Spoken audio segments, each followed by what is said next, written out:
All right, y'all, what's poppin'? We back with another episode of the Squid Games Aftermath podcast. I am your host, DeAndre, aka Player 288, and I have with me a special guest coming with me all the way from Chi-Town, where he's repping, Mr. Mark. I'm gonna say his last name wrong, Gilloffo. I haven't gotten that one. Gilloffo. Mr. Mark Gilloffo, player 452 in the building. What's happening? How's it going, DeAndre? I haven't gotten Gilloffo a lot. Gilloffo's where it's at. Hey, look, man. A brother saying and pronouncing an Italian last name is don't sound like some craziness. That's all I'm gonna say. Hey, I'm just glad you got me on. I'm glad to be on. Hey, I'm glad to have you on, man. A couple other people in the past are like, you gotta get Mark on. You gotta get Mark. I'm like, he's on. He's just on a later date. That's right. So you have some people anticipating your point of view on some things. I'm looking forward to giving it because I got it. Okay, he got it, y'all. Y'all ready? Please. First, I'm gonna ask. This is off script. What is the Circle Crew, man? Oh, the Circle Crew is all the people that I helped get through dalgona, man. Like, we call ourselves Circle Team. I like to call it Circle Crew. So I wanted to get a shirt that commemorated that moment. Thought it was a pretty cool logo, put it together, and I was like, you know what, I'm just gonna rep the shirt for this because never forget my Circle Crew. You can't forget the Circle Crew, man. He came through in the clutch, but we gonna get there. Hold up 1 second. All right, he gonna get there in a second. So First question is, why did you decide to apply for Squid Games, the challenge? Yeah, that's a great question. So I loved the original show. I was all about it. I binged it when it first came out. And when I found out that they were doing a reality show, I thought that I would do really well in the games and the strategy part, but I also just wanted this once in a lifetime experience. So I kind of just, I wasn't expecting anything. I kind of just applied on a whim, made my minute-long video, and one thing led to another. And 3 days before my flight, they're like, "Hey, you're on the game." So yeah, I just really wanted to challenge myself, and I loved the show and thought I'd do well at the games. That's a good thing, man. You were familiar with it, and you said, "I'm gonna go for it." That's what everybody got to do. They guys got to go for it. Yeah. Okay, so we find out that you accepted onto this show in months past, get your stuff together, and it's the night before you get on the plane to head to filming. What's going on in your head when you're doing that last night of packing? I could not sleep. So I packed about a week prior because they were like, I don't know if you're going to be on the show or not. So I'm like, I'm packing just to make sure I'm all ready. So I was all packed. I couldn't sleep. So basically in the middle of the night, I was practicing dalgona.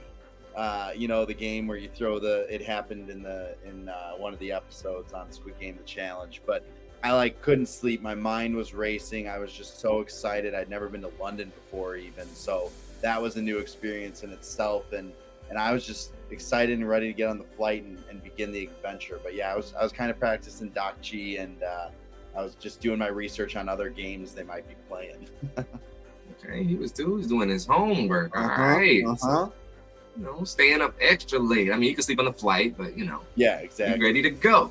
Exactly. So we get on the plane, head out, and we get to there, quarantine for a little bit, and then they tell us that the next day we're heading out. So on the last night of the hotel, what's going through your head?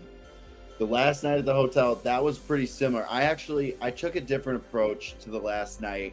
I tried to calm myself down as much as possible. That was obviously hard to fall asleep as well. And you knew you were going to be waking up at 3 or 4 in the morning or something like that to go over to the first game. So I really tried to just calm myself and calm my thoughts so that I could A, get some sleep, but so B, I wasn't going into the first challenge just like a bat out of hell. I was trying to just keep myself centered. So it's kind of two different thought processes when you're leaving for the airport before you even get there and getting jacked up, but when it's to go time, it was time to center yourself. So I was really trying to just calm my nerves, calm my mind the night before we were going to leave, because like I said, I knew we were going to get up early. It's like, damn, that wake up call's coming soon. And sure it did. And sure enough, it did. One of the longest days ever. Dude, so long. But we get on the bus and head out, And we get to the tents, and when you get to the tents, you can kind of see it's going to be red light, green light, just because the top you can see outside and on the top of the set and whatnot. So we kind of knew it. But when you first step in the red light, green light arena, what's going through your head? Well, before that, even when the bus is rolling up to those ginormous structures, I had never seen a bigger structure than what we were walking into. Like it seemed like something out of the Batman movie or something out of like some cinematic. Like this is where it all started, where you felt like you were in a video game type of thing, where you didn't know what was going to happen next. It was way more exciting than real life.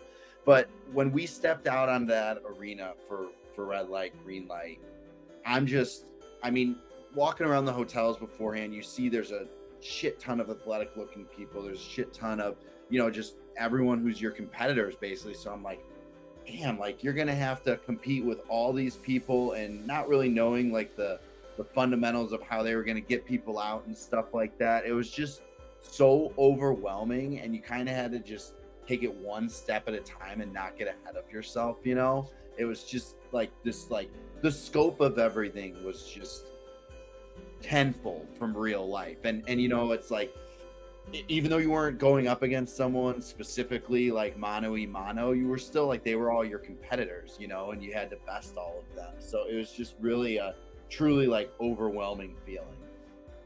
Yeah, no, definitely. It was crazy. I mean, the anticipation buildup was just insane. Nuts. So we get in there and they give us a little practice run, and then it's time to do the real thing. So what's your strategy after you do your practice run? Oh God. All right. So here's my strategy.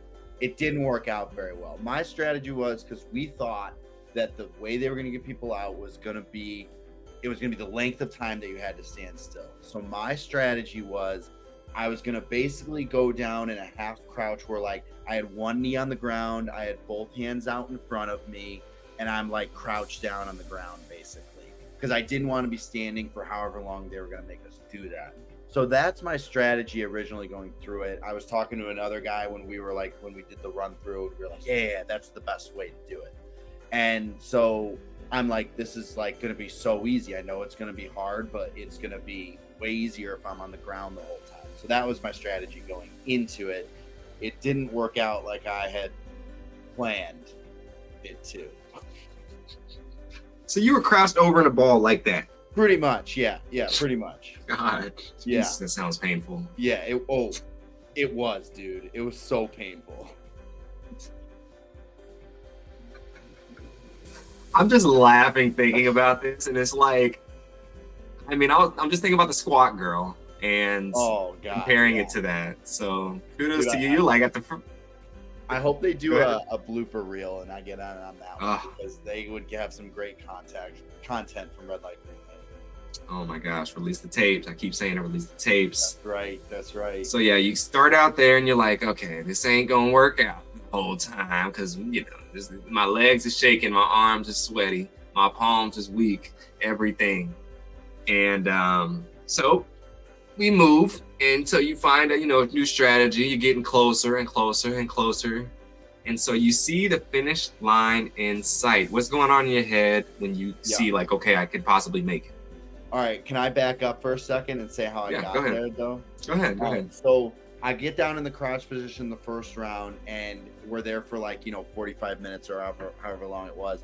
And I basically can't feel my right leg, because it was basically like doing like a mini wall sit on my right leg. So when the music starts up the first time, I go to lay on my stomach like this, basically on the floor, because my legs were so weak I couldn't move them because I had been straining them the whole time. Well, I sleep like this sometimes, and I had forgotten that my arms fall asleep when I do that. So I'm like this, and then within 2 minutes, I'm like, oh shit, like my arms are falling asleep right now. Both my arms, shoulders up, fall asleep. So the next round, so now it's third round, I can basically like fish flop forward, and I'm laying on the ground on my stomach. So 3 rounds have gone by, and I've moved like 5 feet basically. So now I'm like, all right, I'm gonna stay on the ground. A couple more rounds go by, I'm like army crawling, and I turn my head to the other side during one round while the music's going, and I see I'm in dead last, literally last in line. I'm not kidding, dead last. So then I'm like, I got to get up and start running. So then I get up and I start running, and I'm slowly but surely making my way to the finish line. And then to your question, I had stopped right before the finish line. There was 2 seconds left before I had stopped, and the clock's ticking down. It went from like 28 to 2, and I'm like, are they going to give us another chance, or are they going to end it here? So the clock stops, and I'm like, all right, if I just can stay still, it's been 8 hours. If I can stay still for another 45 minutes, like, I'm going to make it. I'm going to advance. There's no getting around it. And it was just like, just to be even thinking that was the most rewarding feeling, because red light, green light, I don't know about you, was one of the hardest mentally and physically things I've ever completed in my life. Like, it was a strain on all levels to the nth degree, which is why so many people were crying and all that stuff after they crossed. So I was just felt like so accomplished and like, holy shit, like, all right, we're off and running. I made it through the first round. Basically, this was, right before I was about to cross the finish line. Ooh, man, it was awesome. He was going through everything. Feeling good. When we find out 452 makes it across the finish line, congratulations. He completes the first task and he is on and popping. Everything's going somewhat according to plan at this moment in time. Well, we moved and we soon go back to the hotel, and it's time to go to the dorms. And so when you first step in the dorms, what are you thinking? I didn't know what to expect before getting in the dorms, but when we got in the dorms, it was just like the show. Like, the bunk beds are stacked 6 high. The lights are on. There's of course no clock in there. There's no windows, and it's like it was also knowing that you had to make it through red light, green light to get into the dorms was so like gratifying. It's like, all right, like, now we're really a part of this thing. We're really in it. Like, this 200 or 198 or however many people were in it. Like, we're all like in it, or no, it was more than that. It was whatever. However many people. It was 198. It was 198. It was 198. You're right. We were like, all right, like, we're actually in it now, and it was just so cool to see. Like I said, the bunk beds were stacked 6 high. Like, the lights, the walls all the way around. To go and look at the paintings on the walls were really cool. Like, that was a big part of the show, obviously. So we were dissecting those, and it was just such a rewarding feeling to make it into the dorms. Yeah, man. So when you get in the dorms and you see all these people all over the place, what are you kind of thinking? Are you thinking, I need to find a small group? I need to go talk to everybody? What's happening? Yeah, my thought process, me outside of the game, is I'm a very outgoing person. I didn't really want to associate with a specific group. I just kind of wanted to meet everyone. I wasn't strategizing that point or anything. I just wanted to go and meet everyone and just see who I clicked with, kind of, because I knew, it was going to be the long haul. I was in it for the long haul, and you're going to want people that you just want to hang out with, even outside. You being one of them, you were fun to talk to in there. So I was glad that I met you, but it was just, I just wanted to go around and meet as many people, and all the different backgrounds that everyone had. Everyone's from different areas and different countries and stuff like that. Like, I didn't want to get a clique. I wanted to bounce around and meet everyone. Yeah, man, I vividly remember seeing you. I ran into you a lot because that was kind of what I was doing too, just walking around and talking to people, and I kept running into you, and I was like, hey, I forgot your name, but what is it again? I was like, I like this guy. I was like, I feel bad every time. Like, it's Mark. A million times. I remember one time I was talking to you, and then like maybe 5-10 minutes passed. I was like, what's your name again? Hey, I didn't have it with you, but I had that same thing happen to me with other people as well. There was a lot of names to remember. Yeah, so I don't blame definitely. You. Yeah, I was like, Mark, Chad, Brad. I was like, God, this ain't never gonna happen. So that's right. We go around, walking around, and then soon it's time. We find out that 200 has been eliminated. Woo! So when you see this go down, what's going on in your head? I mean, things got real. We didn't even know that was going down, and then they're like, all right, a dorm elimination has already occurred and 200's eliminated, and just it puts you in the zone, I guess, if you will. Like, you were on a high for making it into the dorms and making it through red light, green light, and then like it's like, all right, now we're playing the game again. Like, at any moment you could be tasked with anything, or if you rub someone the wrong way, you could be gone at any moment. So it's kind of like regrounding, like, oh man, like, yep, the game's on. The game was on. Yeah. Sadly, he had to take his exit. Yeah. Terrible. Yeah.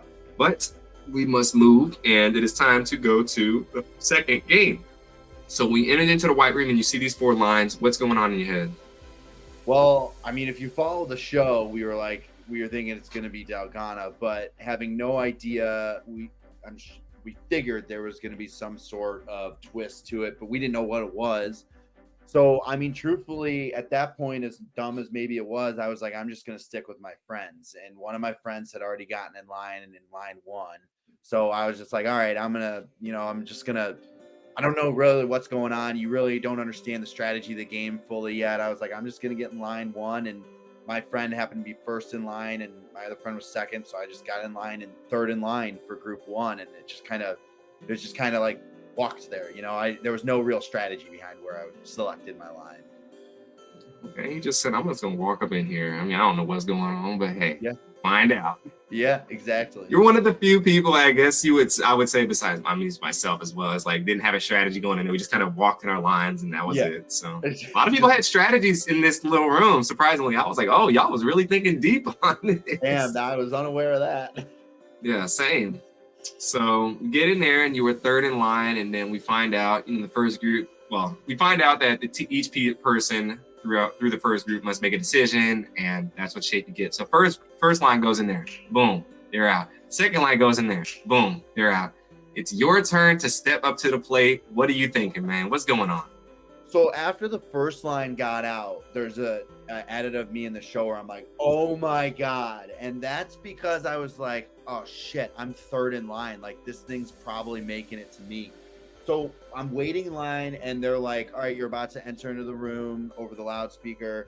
And I got like 20 people around me, all screaming at me to do different things basically. And I'm like, I can't understand one of you guys because you're all screaming at me at once.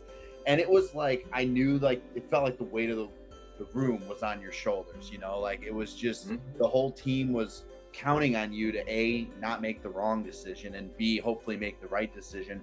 And one of the coolest things is Shelby, the girl who was behind me, who was one of my friends, when everyone was yelling at me, she just turns to me and she goes, Mark, just do something that you'd be proud of on the outside, basically. And that moment, like her saying that just like regrounded me. And like before that, my mind was like going all over the place. Like I didn't have one single thought. When she said that though, it like calmed me down immediately, regrounded me. And it was just like such a liberating statement, I guess, to just do something that you'd be proud of on the outside. And that's what I walked in with the mindset of. Yeah, man, she definitely said, get yourself together and get your head in the game, and just, you got to think about, everybody that's going to see this is going to be on TV, coach. So just go in there and no regrets. Exactly. No regrets. Yeah, no regrets. Right. So it's player 299, 432, 344, and 452 that walk in there. And so you can go ahead and walk us through everything that went down when you get in there from the start. So go on ahead. All right. So from the start, Spencer, is he 299, right? Spencer, yeah. 299. Yeah. Spencer is crying from the start. And so I just had this feeling that like he knew the decision he was going to have to make if he wanted to continue going. He knew, we were with 432 in Brighton. We were with Chase, right? Chase as well. And I think that he just knew the decision that he was going to have to make, and he knew he didn't want to make it. So we get into the room, and Brighton, of course, starts talking first. And Spencer wants to say his speech, which he ended up doing.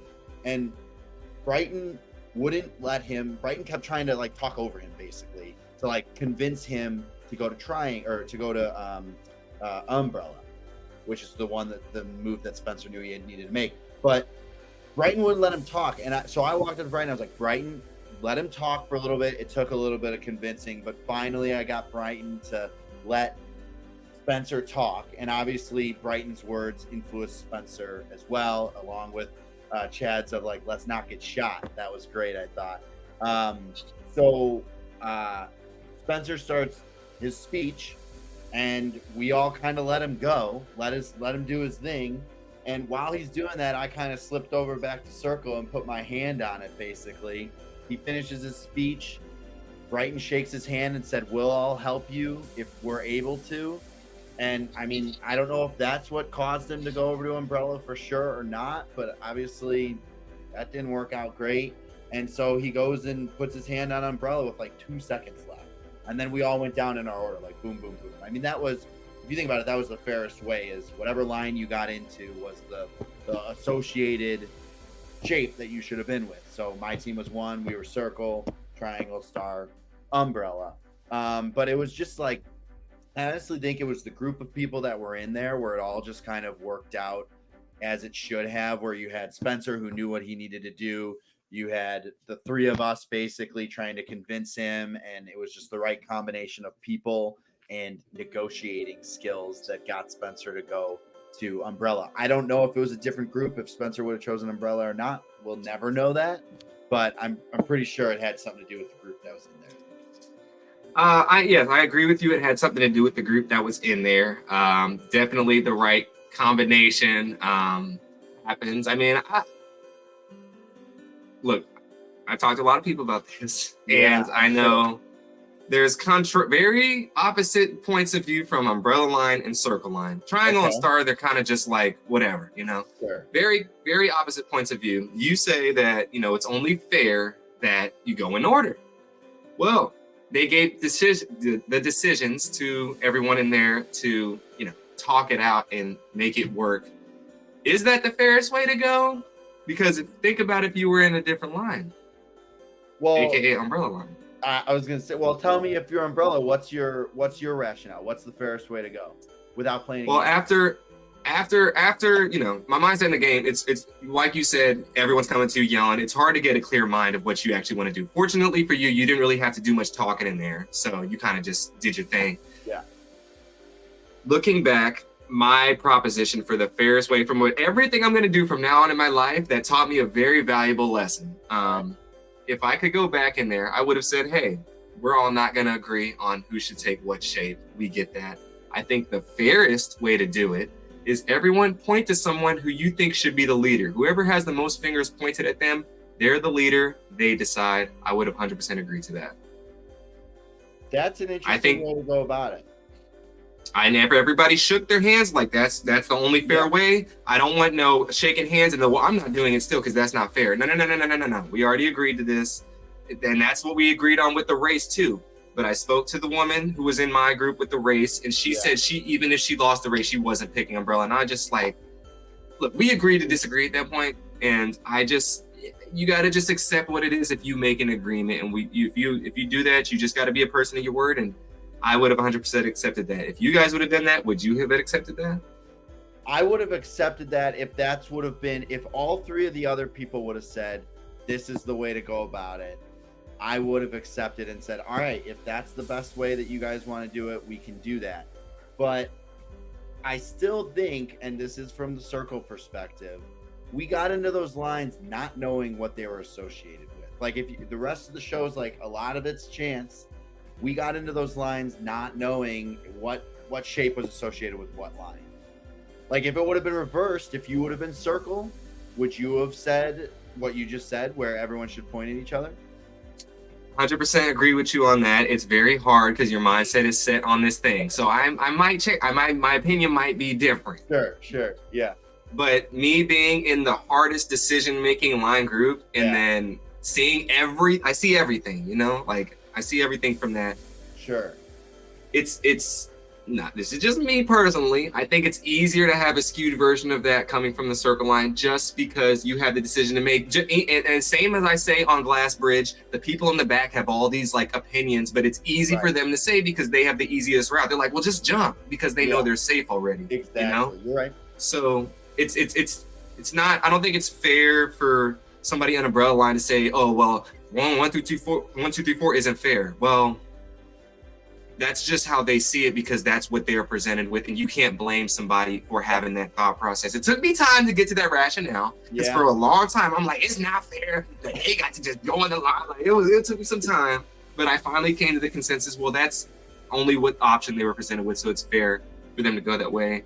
I came up with my solution, and most people I talked to said, yeah, that seems somewhat reasonable, but then I talked to everyone circle, and they're like, well, it was 1 2 3 4, you know, and it's hard to shake that opinion because that's where they were coming from. If they were in a different line, maybe they would think differently, but that's not what it is. And that's the game, essentially. So yeah, and it's funny to think about, like, that's kind of in life in general, not to get deep, but like everyone has a different perception of things based on, you know, either how they've grown up or whatever. Like everyone's got a different perception on things, and there's no, if you don't see the other side of things, there's no changing it, you know. Like I'll never know what it was like to be on the umbrella side of things. I'll never know what it's like to be on circle. I'm sorry, I didn't mean to rub it in. I'll cover up my shirt. Look, it's always been in the wound, and it's fine, and it's dissolved, right. and my skin has healed. So yeah. We're good. It's just there was only 12 of us total that had to think about a decision made, and I've only spoken to Spencer, you, obviously myself, Laverne, who was in my line, and Zach. I've spoken to 5 out of the 12 people who were in there. You know, all different shapes. Yeah. So I can't, you know, I understand. Yeah. I understand. I'll just keep it at that. I got you. So you have circle. Congratulations. And your line gets in there. They go crazy. You know, they're like, you did that thing, even though it's very easy for you. I was involved in the discussions, man. They just didn't show it, for the record. I released the tapes. Released the tapes. That's right. Mark had a point coming in there. He didn't, you know, he said some things of importance, but I will say this as well to finish this off. Spencer said when he went in there, he had his mind made up. So no matter what y'all said, he was probably picking Umbrella. All right. That's what I figured. That's why your second point was, yes, it was all had to be that certain group of people, and you had the person who was willing to do that. So yeah. If you had maybe somebody else, maybe it wouldn't have worked out like that. Like myself, if I was in there with y'all, it might not have worked out like that. Yeah. So, Yep. and I will ask one more question too. This is the last time we get on this. If Spencer would have put his hand on triangle, do you think Brighton would have went to Umbrella? Oh man, I've heard that question be asked a lot. I mean, in the edit, he's like, "No, I'm not going to Umbrella." I literally don't know. I feel like he would have gone to Umbrella and been like, it's game on now. You know, he would have put trust in himself. I feel like he would have gone to Umbrella, but there's just no telling. But I feel like he would have. Okay, I feel like he would have. Yeah. Well, we get started. Circle groups first. You get your circle. How you feeling about the circle once you get started? Well, like an idiot, I didn't practice at all dalgona. So I get the circle and I'm like, I don't even know what the consistency is of the cookie. Like when I open up the tin. So I'm like that when I'm first like get my tin of the cookie. And so I'm freaking out basically. I'm for certain that I'm going to crack it. But just because I never practiced it before. So it was in a very uneasy feeling. Okay, well, uneasy it is, but he eventually starts going at the cookie. And he's moving his way, he's working it, spitting a little bit. And we carving it out. Licking it. And you licking it out. And you lick that thing until that thing go pop. And then you get the cookie taken care of. No sweat off your back. Yep. Just maybe some quivers off your back. 4-5-2 advances to the next round. Everything is going again as planned. Right. So far, so good. And one thing, you can hear the licking on the show. You could hear that in the room too. It was intense licking noises going on throughout that entire room. It was intense though, to try and pop that cookie out and scraping around it and licking it with only 10 minutes on the clock. Like it was for sure. I was like, it's not going to happen. I'm not going to get it out. But so far, everything's going to plan. That's right. You know, that's right. I like it. So, well, I didn't like it at the time, but I like it now. You were like pissed off at the time, but yeah. Look, why do you think that hole was in that wall, man? But yes, you get back in the dorms and everyone runs up to you and lifts you up like king, and they throwing you around. How you feeling right then? Dude, that was like my Super Bowl. Like I've played sports. I've never been the guy to hit like the walk off or to strike out the last guy or whatever. I've played sports through college even, and that was like my moment though. Like that gives me goosebumps just thinking about it even to this day. Like just the fact that I was able to like I said, help my entire team, and only a few of us got out. Like, otherwise, I mean, as you know, Umbrella was kind of a death sentence, So to be able to just help the team and see how far they made it even after that was just so cool. And like I said, it was like my Super Bowl. It felt like the peak of of my existence to that moment. Hey, he was on cloud 99. Cloud 9. Shoot. Well, yeah, man, that was a dope moment to see that, and they were chanting your name and doing everything. You should have been like, look, I need each of y'all to give me a scoop of y'all food next. You had the pivoting prowess to get anything done that you wanted at that when moment. you get them. Yeah, exactly. That was, yeah. Well, speaking of donuts, we see this phone booth pop up soon. And are you thinking about grabbing this phone? Hell no. So I didn't want to be near the phone when it got answered. I was never going to touch that phone. I was like, y'all are stupid. Do not touch that phone. I could not believe it when someone walked up to that phone. I couldn't believe it either, but 198 could believe it. She said, look, I don't know what y'all doing, but I'm here and ready for this phone. So he grabs it, and then it grabs a couple other times, gets some treats and dessert, but then ultimately 198 is escorted off the premises and is thrown off the airplane back into reality. He is eliminated. Right back. And everyone is happy. Everyone was ecstatic. Yes. So we have that happen, and then a night passes, and it's time for the next game. They're cruising through this thing now. So we walk into this white room, and there are 8 lines. Mm-hmm. What are you thinking in your head when you walk in here? I don't want to talk about it. DeAndre.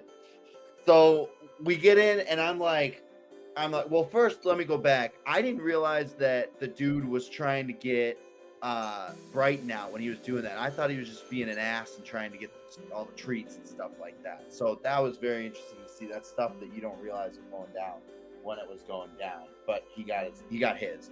But yeah, so we walk in, and I'm like, this is tug of war. Like, that's next on the game. Like, they followed it, red light, green light, dalgona, tug of war.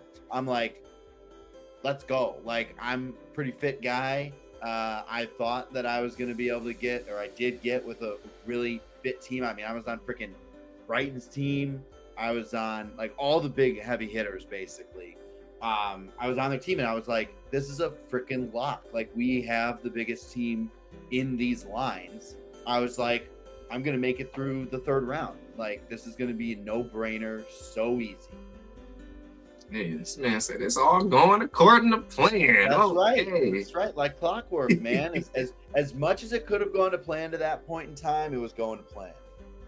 That's right. So you got your line, and you walk in there. You guys are the first team. You're line 3, correct? Number 3?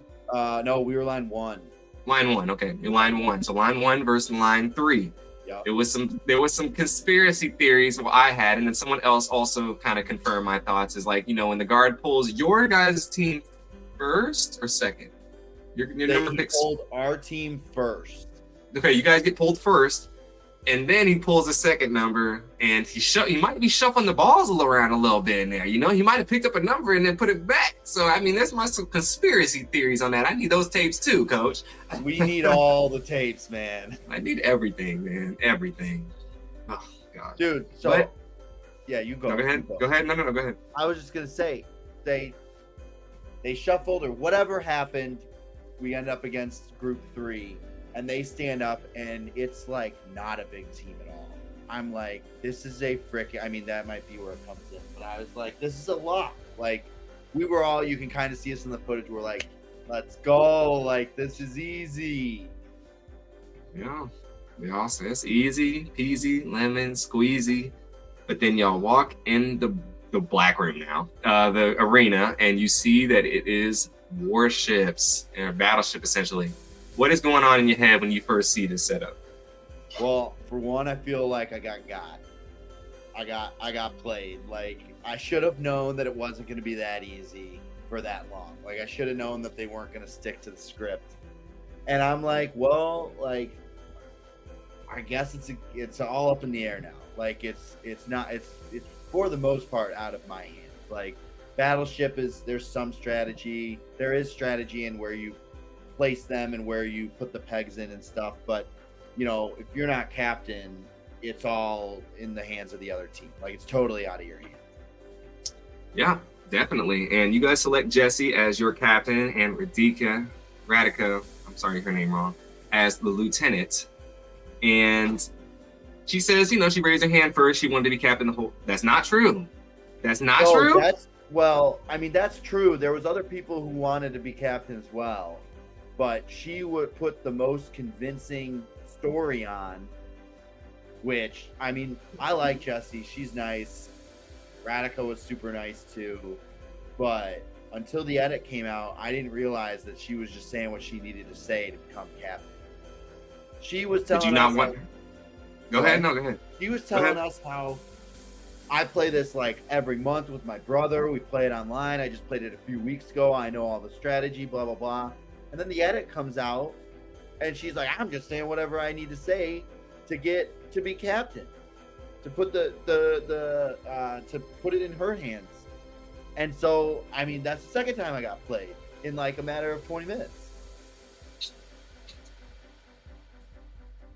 Oh man, you should have stayed at the front of the line, coach. You could have kept in your leadership role. You should have kept. You was. The thing is, I know that you were. It's not always going to be in the front, clearly, but you had success one time being in the front, and then you might have had success again being the leader. So you should have. I don't know if you were vying to be captain at all, and you don't want to put yourself too much out there in this game. This is not that kind of game.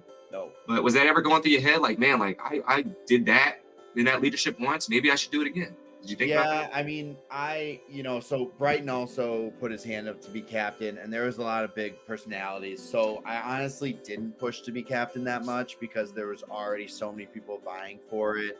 I felt like I didn't, other than obviously dalgona and playing that situation correctly. I felt like it just would have been wasted breath.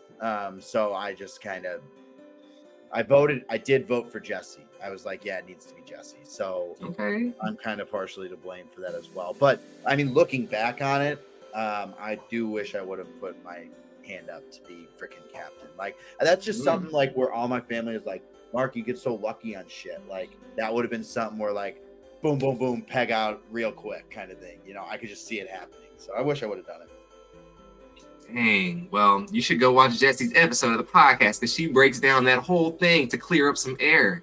All right, I'm gonna have to watch. What is she? All right, I'll watch it. Because y'all stories suck. Yeah, I might need to have another round with you, DeAndre, after I listen to that one. We'll see. We'll see about it. I'll have to go watch that. Oh, that was a good episode too, because she gets in there and that she explains that whole process from beginning to end. And it's a little different from yours, but interesting. Two different things. Hold up, I'm pulling up another tab right now. Give me a sec. Hey, look out, Jessie. Mark coming for you. That's right. I'm gonna text her right now.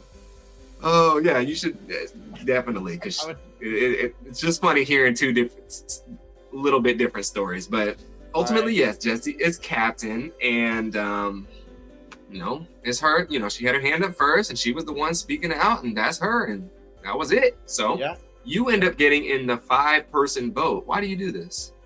I had a strategy. A lot of my friends are like, why'd you get in the 5-person boat? So my strategy is that yes, it's easiest. The highest percentage of getting found is the 5-person boat.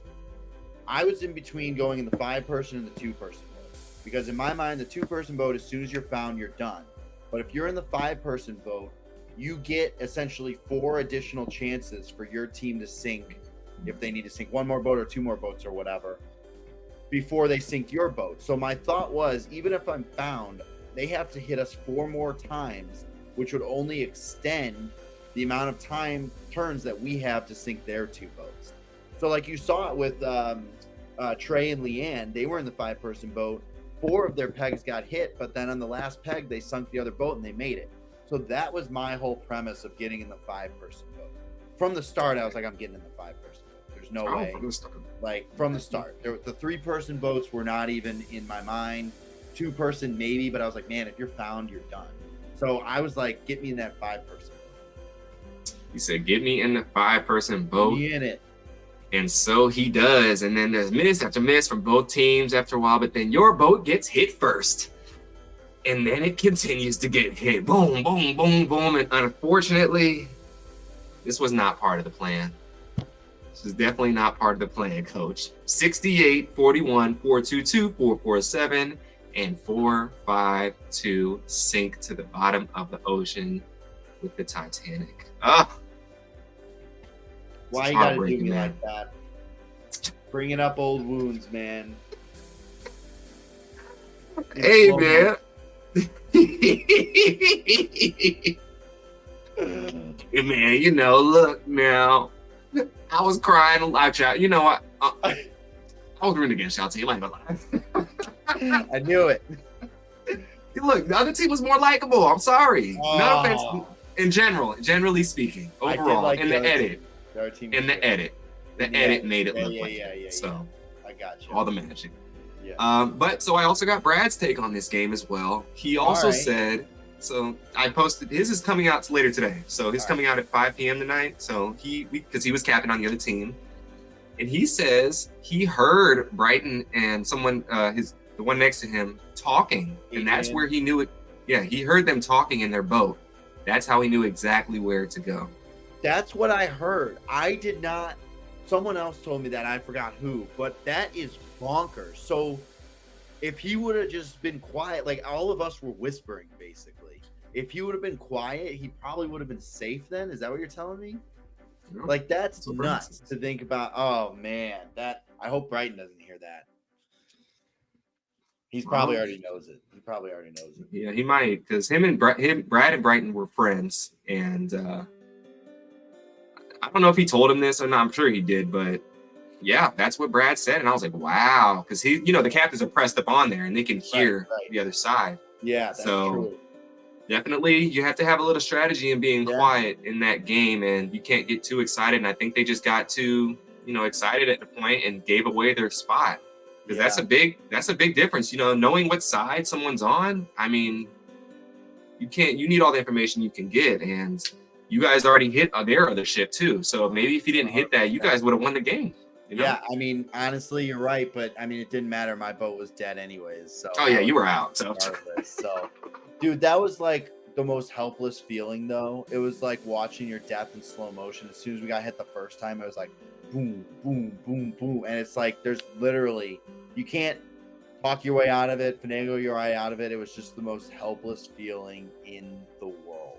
But I do remember Brighton talking up a couple times. I was like, you probably shouldn't be talking so loud. Should have had Mark to be the leader so you could calm the troops. Dude, if I was the leader, we probably wouldn't have lost anyone. She did her best. She did her best. She did. She did sink one of their ships, so you took out some people with you. But unfortunately, that is the end of the road for 452. Tough way to go out, man. Tough way to go out. So when you get back, you leave the game and you get back home to Chicago. How you feeling? I mean, when I first got off the game, it was like you were in this like alternate universe of like just never knowing what was going to happen next. It was so exciting. And then you get out, and I just remember sitting in my hotel room for like an hour, just like zonked out, zoning out, like what just happened, just decompressing really. And then, fly back to Chicago. Girlfriend comes and picks me up, which is awesome to see her immediately. And like, it took a couple days to just like reassimilate, I guess. I mean, I was only in there, I wasn't in there as long as someone who's been on the show for, who made it to the top 10 or whatever, or even the top 50. But like, it was still like, you were just like totally in this immersive reality that was not like the real world in any shape at all or in any form. And so it just took a while to just like kind of get back into the swing of things, like go to the grocery store, go to the gym, like those types of things. It just took a couple days to kind of ease back in. I didn't really want to see anyone other than, the select few that I ended up seeing, and just kind of wanted to veg out for a couple days and just like literally, I've never felt like such a decompression moment than the 4 days I got off the show, essentially. Yeah, no, it definitely was a tough time getting back. I mean, you're a competitive dude, and so you're thinking like you got robbed, Yeah. and you should still be there, and you're feeling that sense of absentness and non-inclusiveness, and Yes. just you had something that was yours that was pretty much not in Taken your away. control and taken away from you. Yep. So I definitely understand that, man. Yeah. Well, man, you had a good run. I mean, it just wasn't meant to be, but hopefully you learned a lesson, and you should, volunteer to be more administrative roles and whatnot in little aspects going on. So I hope you've been applying that these last several months, man. Dude, that's one of the best things about this, even though I didn't win, has been like what you learned about yourself in the show. And I've definitely, even in like presenting at work and stuff, like being more confident about everything. And it's just like, it was such a growing moment. Even though, like I said, you didn't win, but you learned so much about yourself. I definitely feel just like no obstacle is in your way now, like no matter what's in your way, you can overcome it. And it's all from game show, but it's true. Like that's what happened. Yeah, 100%. You got it. If you can take away the money, take away the lessons and the good people you meet with along the way, that'll take you a lot further than any amount of money can. Absolutely. Well, man, this was great talking to you, man. I had a good time. I can see you a shining star blossoming before everyone's eyes in the moment, man. You're talking about all this growth. You a good dude. I can tell you're humble. I know we got to talk a little bit in the game, so I got to know you a little bit. But I'll be in Chicago in a few weeks, so maybe we can link up. Hit me up. That'd be awesome. Yeah, I'm gonna be out there. I told G knew already, and we gonna try and get the Chicago people up together when I'm out there. So dude, let's do that. We got Trey, we got Hallie, we got Emma out here, we got Kevin who was in your line. So like, let's do that, man. Wait, you talking about old Kevin? Old Kevin. Yeah, he's a Chicago dude. Maybe we won't invite him. Oh, yeah. No, he's a good guy. He's a good guy.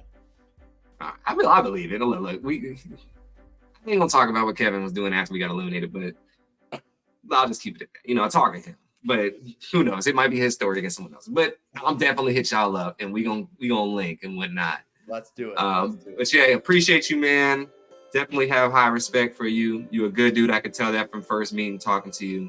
It's a pleasure. I appreciate you joining the podcast. I'm thankful to have you on here. And until next time, y'all, peace and blessings. We out here. Didn't mean to give you the sailor salute, but I had to. I'll give it back. There you go.